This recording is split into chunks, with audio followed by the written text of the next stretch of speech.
Hello everyone, welcome to my channel রিতাস UK kitchen.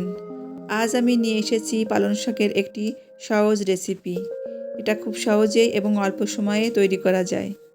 এর জন্য আমি মাঝারি সাইজের একটি আলু এবং মাঝারি সাইজের একটি বেগুন নিয়ে কিউব করে কেটে পরিষ্কার করে নিয়েছি।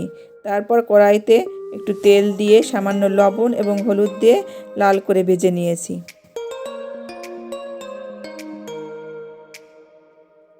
কড়াইতে এখন 3 টেবিল স্পুন তেল দিয়ে দিলাম।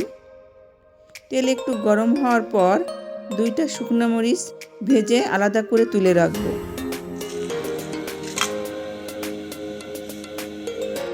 এখন মিডিয়াম টু লো ফ্লেমে 1 টিস্পুন চপড গার্লিক 2-3 মিনিট ভেজে নেব।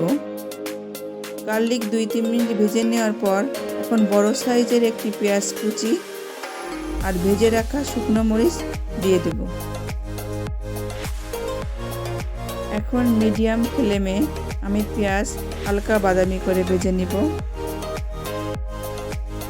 এখন পেঁয়াজ প্রায় ভাজা হয়ে গেছে। আমি এর ভিতরে এখন আগে থেকে পরিষ্কার করে রাখা 1/2 কেজি পালং শাক কুচি কুচি করে কেটে রেখেছিলাম, সেই পালং শাক এখন মিশিয়ে দেব। পালং শাক আমি না ঢেকেই রান্না করব। পালং শাক না ঢেকে রান্না করলে এর ভিতর যে সবুজ রঙটা আছে ওটা ভালো থাকে, আর ঢেকে রান্না করলে এই সবুজ রঙটা নষ্ট হয়ে যায়। এখন দিয়ে দিলাম 3-4 পিস কাঁচামরিচ। দেখুন পালং শাক থেকে অনেক জল বেরিয়ে এসেছে। এই জলেই পালং শাক সিদ্ধ হয়ে যাবে। কিছুক্ষণ নাড়াচাড়া করার পর 1/2 টিস্পুন লবণ দিলাম এবং 1/2 টিস্পুন হলুদ দিলাম।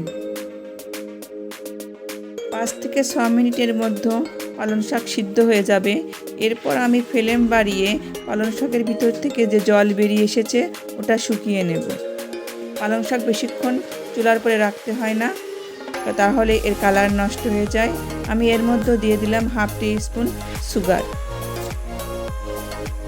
সামান্য পরিমাণ সুগার অ্যাড করলে এর স্বাদ বহুগুণে বেড়ে যায়।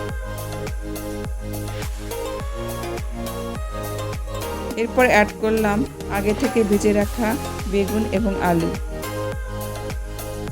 এবার ভালো করে নেড়েচেড়ে পালং শাক বেগুন আলু ভালো করে মিশিয়ে নিতে হবে।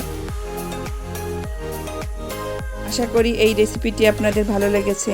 যদি ভালো লেগে থাকে বাড়িতে অবশ্যই ট্রাই করবেন। ভিডিওটি যদি ভালো লেগে থাকে তাহলে লাইক এবং শেয়ার করে আমার পাশে থাকবেন।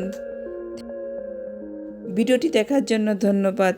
আবার ফিরে আসব নতুন কোনো ভিডিওতে নতুন কোনো রেসিপি নিয়ে।